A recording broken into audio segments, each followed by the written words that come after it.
Welcome. In front of me I have XIAOMI Mi 11 and today I'll show you the fingerprint sensor test.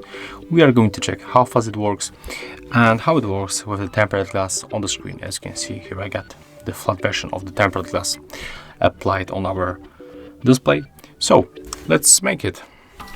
Of course, the fingerprint sensor we can find built into the display. So let's find how it works.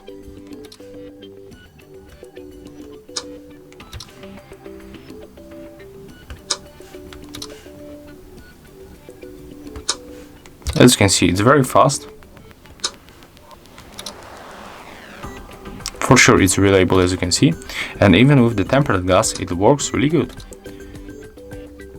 I can say that it's a little bit slower than the OnePlus 9 Pro sensor, but this one is really good.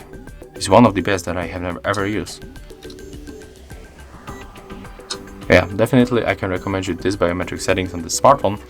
And that's it. If you find this video helpful, remember to like, comment and subscribe to our channel.